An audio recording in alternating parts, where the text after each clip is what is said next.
So गोल्डमध्ये invest कधी करायचं आणि गोल्ड आणि ॲस्ट्रॉलॉजीची लिंक काही आहे का, आणि आहे तर ती कशा पद्धतीने, आणि तो काळ कुठला आहे ज्या काळामध्ये आम्ही गोल्ड हे इन्व्हेस्ट केलं पाहिजे. आता मी तुम्हाला एक थोडंसं एक्सप्लेनेशन देणार आहे की गोल्ड आणि ॲस्ट्रॉलॉजीची काही लिंक आहे.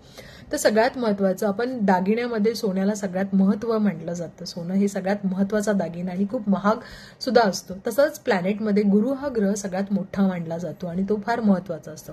गुरुलाच सोनं म्हटलं जातं.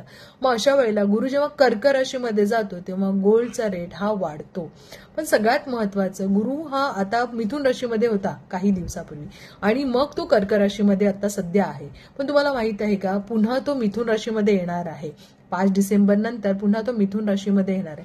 मग सगळ्यात महत्त्वाचा काही दिवस आहे, त्या काळामध्ये तुम्ही गोल्डचे रेट हे आता काही कमी होताना सुद्धा तुम्हाला पाहायला मिळतील. आणि तो काळ कुठला असेल, आणि त्यानंतर अचानकपणे गोल्ड पुन्हा उंचावणार आहे. खूप जास्त प्रमाणात गोल्डची म्हणजे जी किंमत आहे ती वाढणार आहे. मग हा काळ सगळ्यात महत्त्वाचा आहे. तो 15 नोव्हेंबर पासून तुम्ही 15 मार्च पर्यंत पाहाल की गोल्डचा रेट बऱ्यापैकी तुम्हाला कमी होताना दिसणार आहे. पण त्यानंतर 2026 या काळामध्ये, म्हणजे पुढच्या वर्षी जून महिन्यात, पुन्हा गुरु हा ग्रह कर्क राशीमध्ये जाणार आहे. गुरु हा कर्क राशीमध्ये उच्चचा मानला जातो. त्याच्यानंतर सिंह राशी येते, महत्वाची राशी मानली जाते. तिथेही तो चांगला काम करतो. त्यामुळे सोन्याचा भाव हा नंतर वाढणारच आहे 2026ला. त्यामुळे जर तुम्हाला गोल्डमध्ये इन्व्हेस्ट करायचं असेल तर नक्कीच 15 नोव्हेंबर टू 15 मार्च 2026 हा काळ, हा गोल्डचा तुम्ही अभ्यास करू शकता.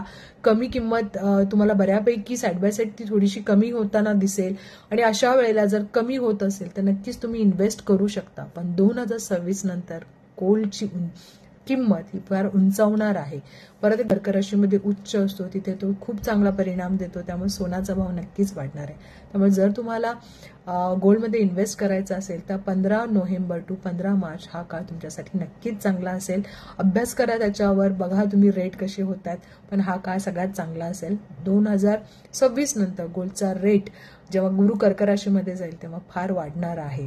सो बऱ्यापैकी जर तुम्हाला जर कळालं असेल तर नक्कीच तुम्ही इन्व्हेस्ट करू शकता या काळामध्ये. Best of luck.